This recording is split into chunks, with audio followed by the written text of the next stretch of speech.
Hello friends, कैसे हैं आप लोग। लास्ट वीडियो में हमने देखा कि रिएक्ट को कैसे सेटअप करेंगे हम अपनी लोकल मशीन में। हमने सॉफ्टवेयर इंस्टॉल किए और रिएक्ट का पहला एप्लीकेशन भी क्रिएट किया जिसमें हमने लिखा this is my first React application. Wow, ठीक है। और मैंने बताया था जैसा कि नेक्स्ट आने वाली वीडियो में हम देखेंगे कि रिएक्ट के फोल्डर स्ट्रक्चर को उसको डिटेल में समझेंगे। तो चलिए रिएक्ट के फोल्डर स्ट्रक्चर को समझते हैं। ये विजुअल स्टूडियो कोड में मैंने ओपन किया था, उसी का स्क्रीनशॉट यहाँ पे, ठीक है। चलिए सबसे पहला फोल्डर है हमारे पास node modules. All dependencies are stored here. जब भी हम एप्लीकेशन क्रिएट होती है हमारी डिपेंडेंसीज होती है। डिपेंडेंसीज जैसे पहले वीडियो में मैंने बनाया था, वेब पैक है, बेबल है, रिएक्ट डॉम है, ठीक है। ये सारी डिपेंडेंसीज है। और आगे भी जब हम कुछ डिपेंडेंसीज इंस्टॉल करेंगे वो कहाँ पे स्टोर होगा, नोड मॉड्यूल्स में, ठीक है। ये इस तरह से स्टोर होता है, हमारे पास फोल्डर्स बने होते हैं। देखिए बेबल है, यहाँ पे कैशे है, सारी डिपेंडेंसीज यहाँ पे, ठीक है। अब नेक्स्ट है हमारे पास पब्लिक पब्लिक फोल्डर। ये है पब्लिक फोल्डर, उसके अंदर ये सारी फाइल्स है। अब पब्लिक फोल्डर का क्या यूज है, we can place files like JavaScript, CSS, images into the public folder, ठीक है। जावास्क्रिप्ट रखना है, सीएसएस रखना है, इमेजेस रखना है, ये हम पब्लिक फोल्डर के अंदर रख सकते हैं। अब ये क्या है, what react recommended you import file into the component instead of placing into the public folder. React इस पब्लिक फोल्डर जो है इसके अंदर हम जावास्क्रिप्ट रख तो सकते हैं, सीएसएस रख तो सकते हैं, ठीक है, इमेजेस रख तो सकते हैं, बट रिएक्ट रिकमेंड क्या करता है कि आप इसमें ना रखें, ठीक है। इसको इंपोर्ट करिए इनटू द कंपोनेंट। कंपोनेंट क्या है, component nothing but a JavaScript file. जैसे ये app.js आप यहाँ देख रहे हैं, ये कंपोनेंट बनता है, ठीक है। उसके अंदर हम JS फाइल यूज करेंगे। कंपोनेंट कैसे बनाती है हम आगे देखेंगे। अभी हम ये समझते हैं कि हमें इमेजेस और JS पब्लिक फोल्डर में क्यों नहीं रखना चाहिए, ठीक है। अब क्वेश्चन आ जाता है, why it is not recommended to place file CSS JS images into the public folder. और ये क्वेश्चन मैंने लिखा है, तो ये सारे इंटरव्यूज के क्वेश्चन भी है, तो आप फोकस करना थोड़ा, ठीक है, समझने की कि क्यों पब्लिक फोल्डर के अंदर हम JS CSS नहीं रख सकते। दूसरा ये भी आया था, why it is recommended to import JS CSS images into the component. ये दो क्वेश्चन अराइज होते हैं, इसके आंसर देखते हैं। Files place into the public folder will not be bundled by webpack, it will be placed as is in the build folder। पहला video अगर आपने देखा होगा इससे पहले वाला, तो मैंने बताया था वेबपैक करता क्या है। वेबपैक क्या करता है कि आप जो फाइल्स CSS वगैरह रखते हैं, सपोज 4-5 CSS आपने रखा, वेबपैक उसकी बंडलिंग करके एक CSS बना देता है। जब हम बिल्ड फोल्डर क्रिएट करते हैं, मतलब जब हम प्रोडक्शन डिप्लॉयमेंट को जाते हैं और बिल्ड क्रिएट करते हैं, तो ये वेबपैक आता है, पिक करता है CSS को कंपोनेंट से और उसको बना देता है। अगर पब्लिक फोल्डर में रखेंगे हम तो ये वहाँ उसको टच नहीं करेगा, वो as it is copy paste हो जाएगा बिल्ड फोल्डर में, ठीक है। अब why it is recommended to import JS CSS images into the component, ये क्वेश्चन का आंसर हम ढूंढते हैं कि कंपोनेंट में ही क्यों रखना चाहिए, क्या फायदा है हमें। Scripts and styles get minified and bundled together to avoid extra network space request। Minified and bundle together, bundle का मतलब आपको समझ में आ गया कि बंडलिंग मतलब मल्टीपल फाइल्स को एक फाइल में मर्ज कर देना। और मिनीफाइड में क्या होता है, सारे स्पेसेस वगैरह रिमूव हो जाते हैं आपके जावास्क्रिप्ट CSS फाइल से, ठीक है। अब to avoid extra network request, extra network request क्या होता है ये समझते हैं। अब सपोज हमारे पास फाइल है style1 CSS 2 CSS और 3 CSS, ये CSS फाइल है हमारी एप्लीकेशन में, ठीक है। अगर हम इंपोर्ट करते हैं CSS फाइल को, तो वेबपैक आएगा बंडल कर देगा, एक मिनिफाइड सीएसएस बना देगा। ठीक है, अब एक मिनिफाइड सीएसएस बन गया तो इसका बेनिफिट क्या हो गया, अगर 3 फाइल है हमारे पास तो 3 नेटवर्क रिक्वेस्ट जाएगी। इसका मतलब क्या हो, जब भी हम कुछ एप्लीकेशन अपनी हिट करते हैं, ठीक है, फेसबुक सपोज एग्जांपल लेते हैं, फेसबुक अगर हम हिट कर रहे हैं उसके अंदर 3 सीएसएस फाइल यूज हो रही है, तो 3 रिक्वेस्ट नेटवर्क पे जाएगी सीएसएस फाइल को डाउनलोड करने के लिए। ठीक है, और अगर वेबपैक ने मिनीफाइड कर दिया है उस फाइल को और बंडलिंग भी कर दी है, तो एक नेटवर्क रिक्वेस्ट ही जाएगी। तो इस बेनिफिट है हमारे पास, 3 नेटवर्क रिक्वेस्ट से बेहतर है एक नेटवर्क रिक्वेस्ट। ठीक है, आपको समझ में आ गया नेटवर्क रिक्वेस्ट क्या होती है, बंडलिंग क्या होती है, वेबपैक क्या करता है, और क्या बेनिफिट है कि हम कंपोनेंट में जावास्क्रिप्ट और सीएसएस यूज करेंगे। ठीक है, और भी देखते हैं, missing file causes compilation error, ये एक बड़ी चीज है। ठीक है, मिस मतलब आप अपनी एप्लीकेशन में अगर सीएसएस यूज कर रहे हैं, अगर कैसे भी वो सीएसएस रिमूव हो गया तो आपकी एप्लीकेशन ब्रेक हो जाएगी, रन करते हुए आपको पता भी नहीं चलेगा अगर वो पब्लिक फोल्डर के अंदर है। लेकिन अगर ये कंपोनेंट में है, सोर्स फोल्डर के अंदर है, ये सोर्स फोल्डर इसके अंदर यूज करके आप उसको एज ए कंपोनेंट के अंदर इंपोर्ट कर रहे हैं, तो क्या होगा, कंपाइल टाइम एरर दे देगा। तो आपकी एप्लीकेशन ब्रेक नहीं होगी, मतलब ख़राब नहीं होगी, ख़राब दिखेगी नहीं, आपको पहले ही पता चल जाएगा कि जेएस नहीं है या सीएसएस नहीं है। ठीक है, अब देखते हैं index.html फाइल। इस पब्लिक फोल्डर के अंदर है हमारे पास index.html फाइल, बहुत सारा कुछ लिखा हुआ दिख रहा है इसके अंदर। ठीक है, थोड़ा सा क्लीन करते हैं हम इसको पहले, तो इसे बेटा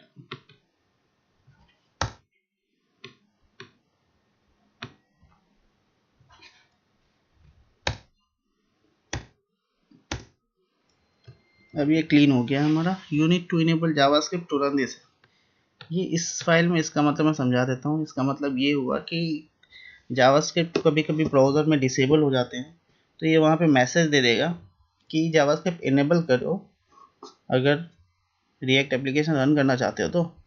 ठीक है, चलिए index.html हमने देखा, this is the main file of your react project. whatever you write in your component is finally rendered inside this HTML file। ठीक है, तो this is the heart of a project, index.html file. ठीक है, जो भी हम application बनाएंगे वो फाइनली क्या होगा, फाइनली यहाँ आके रेंडर हो जाएगा। ठीक है, इतना समझ में आ गया, कैसे होगा वो बाद में देखेंगे। ये समझ में आ गया कि बस index.html फाइल कितनी ज़रूरी है हमारे लिए। रेंडर जो भी होना है यही होना है। रेंडर का मतलब क्या होता है, कुछ भी आप लिखोगे वो ब्राउज़र में आ जाएगा, दिख जाएगा। सपोज चलिए मैं बता ही देता हूँ, app.js फाइल लास्ट वीडियो में हमने चेंज किया था। This is my first React application check rendering, check render, आपने ये लिखा है यहाँ पे, एप्लीकेशन में जा रहे हैं, चेक रेंडरिंग लिखा हुआ आ गया, आपने वहाँ लिखा कि यहाँ पे विजिबल हो गया, इस प्रोसेस को भी रेंडरिंग कहते हैं। ठीक है, आप समझ में आ गया आपको रेंडरिंग क्या होती है। तो index.html का मतलब भी समझ में आ गया, ये रिएक्ट में क्यों दे रखा है आखिर। बाकी जो है पब्लिक फोल्डर के अंदर ये ज़रूरी नहीं है हमारे पास लिए ज़्यादा, फैव आइकन, लोगो, मैनिफेस्टेशन। ठीक है, हम डायरेक्ट अब स्विच कर रहे हैं सोर्स फोल्डर पे। अब सोर्स फोल्डर क्या है, main folder for developers, all modifiable code is written inside this folder. जो कुछ भी हमें लिखना है, हमें कंपोनेंट्स बनाने हैं, हमें जावास्क्रिप्ट फाइल राइट करनी है, हमारा प्रोजेक्ट जो बनेगा, ठीक है, वो सब हम कहाँ रखेंगे, सोर्स फोल्डर के अंदर। और कहीं नहीं जाएगा, वो सोर्स फोल्डर के अंदर जाएगा। ठीक है, जैसे अभी हमने देखा चेक रेंडरिंग हमने लिखा, कहाँ लिखा हमने, app.js में लिखा, ये कहाँ है, सोर्स फोल्डर के अंदर। एडिटिंग हो रही है, कुछ भी चेंज हो रहा, यहाँ लिख कर सेव कर रहे हैं, यहाँ रेंडर हो रहा। ठीक है, नेक्स्ट है index.js, app.js, app.text.js, index.css तो मैंने स्किप कर दिया है। ठीक है, index.js, this is the main file. In this file we write what to render in the index.html file. ठीक है, जो भी कुछ हम इसमें लिखेंगे index.js में, वो कहाँ जाएगा, index.html में जाएगा। ठीक है, तो हमें index.js में कुछ भी लिखना पड़ेगा, वो index.html में जाएगा। ये प्रोसेस है, मैंने बताया था। index.html में आप रिएक्ट प्रोजेक्ट में अपने कंपोनेंट के अंदर कुछ भी लिखोगे, वो index.html में रेंडर होगा। और वो कोड कहाँ लिखा हुआ है, index.js के अंदर लिखा हुआ है कि भाई तुम लिखो, मैं ये index.html को पहुंचाने वाला हूँ।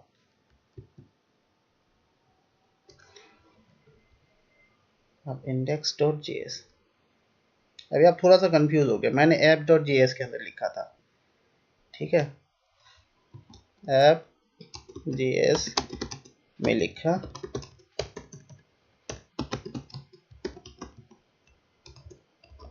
नॉट इन index.js,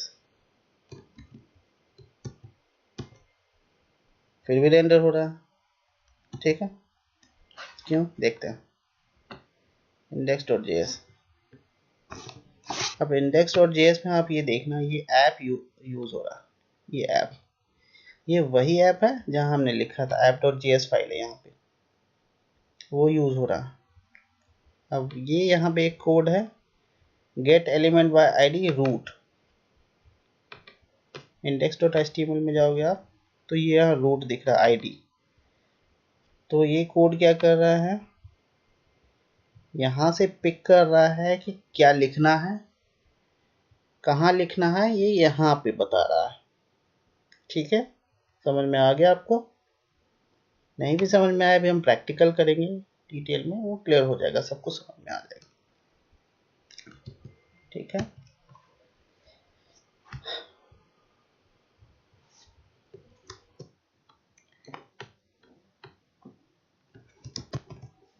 चलिए नेक्स्ट जो इम्पोर्टेंट फाइल है हमारे लिए वो है package.js।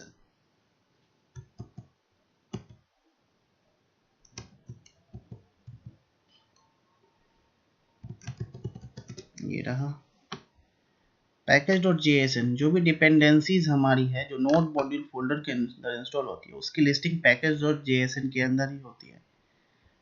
सारे लाइब्रेरीज, उसकी वर्जन, सपोज रिएक्ट आप यूज कर रहे हैं, उसकी version, React DOM, web vital, जो भी डिपेंडेंसीज आप यूज कर रहे हैं अपने एप्लीकेशन में, उसकी डिटेल्स आपको package.jsn के अंदर मिल जाती है। ठीक है, तो this is the most important file of our application. चलिए अब हम क्या करते हैं, अब जैसा कि हमने देखा कि इंडेक्स, यहाँ पे मैंने डिस्कस किया, हमारे पास बहुत सारी फाइल्स हैं, इतनी सारी फाइल्स है, पब्लिक के अंदर 6 फाइल्स है, रिसोर्स के अंदर भी कई सारी फाइल्स है, लेकिन मैंने जो पॉइंट आउट किया, जो आपको बताया है, वो कुछ एक फाइल्स के बारे में बताया है, बाकी फाइल्स की ज़रूरत हमें अभी नहीं है।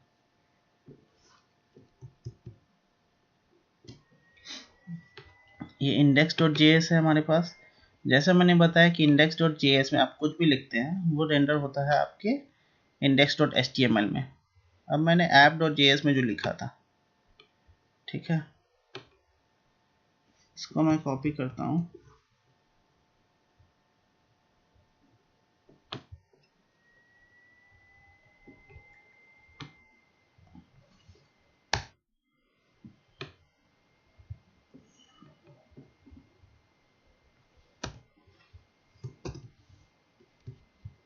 इसको यहाँ पे डाल दिया मैंने। क्या अब ये चल रहा है? अभी भी चल रहा है, ठीक है। तो जो हमने इस ऐप में लिखा था वो हमने यहाँ उठा के डाल दिया। मैं क्या करूँ, ये app dot J S S, मैं app dot C S S use हो रहा है, मुझे ऐप डॉट जे एस की ज़रूरत नहीं है, वो डिलीट मार दिया मैं। App dot C S S की भी ज़रूरत नहीं है।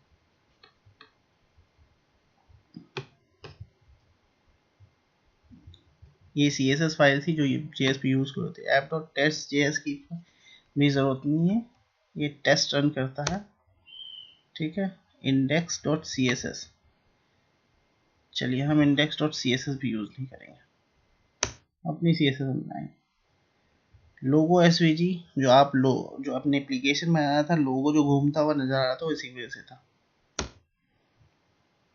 रिपोर्ट वेब वाइटल, इसकी भी ज़रूरत नहीं है। सेटअप डॉट, इसको भी रिमूव कर देते हैं। Package log dot J S N, logged version है इसी पैकेज का, इसको भी रिमूव कर देते हैं हम। Readme M D, the project was boot step, ये रिएक्ट ऐप क्रिएट करते हैं तो रीडमी फाइल बनती है, ज़रूरत नहीं है इसकी भी, रिमूव करना चाहो कर दो। गिट इग्नोर, ये जब हम गिट का यूज़ करेंगे तब ये काम में आएगा, अभी ज़रूरत नहीं है, ये अपने आप बनता है, इसकी भी ज़रूरत नहीं है। काफ़ी क्लीन हो गया हमारा कोड। फैब आइकन में कुछ नहीं, हमें फैब आइकन क्या होता है, ये यहाँ पे ये जो रिएक्ट का आइकन आ रहा है ये फैब आइकन है, छोटा सा आइकन, ठीक है। इसको डिलीट मारो।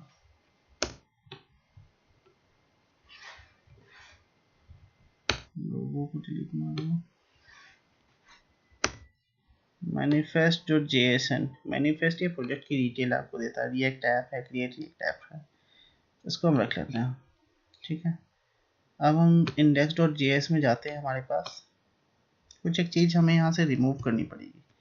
ये क्या करेगा, no such file directory found, app dot J S ढूंढ रहा है यहाँ पे, हमने इंपोर्ट कर रखा है ऐप डॉट जे एस, इसको यहाँ से हम हटाते हैं, हमें नहीं चाहिए ऐप डॉट जे एस, ये भी नहीं चाहिए हमें, सी एस एस भी नहीं चाहिए हमें, नहीं चाहिए, ये भी नहीं चाहिए हमें। अब सेव करते हैं, this module build failed not module web loader index app dot J S,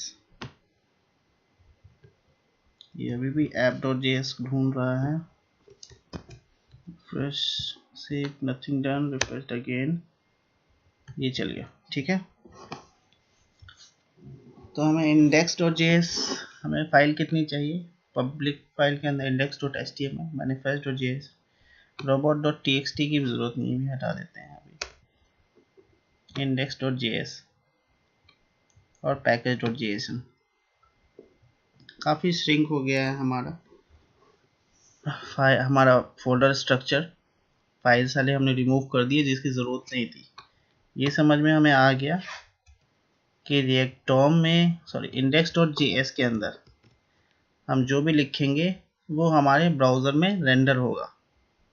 और ब्राउज़र में रेंडर कैसे होगा, वो कहाँ पे लिखा जाएगा, index dot H T M L file के अंदर। अब नेक्स्ट वीडियो में हम समझेंगे कि रिएक्ट डॉम क्या करता है, ये रेंडर का क्या है, ये रिएक्ट इंपोर्ट जो कर रहे हैं ये क्यों कर रहे हैं, ठीक है। ये सारी चीज़ें और अपना पहला कंपोनेंट हम बनाएंगे नेक्स्ट वीडियो में, ठीक है।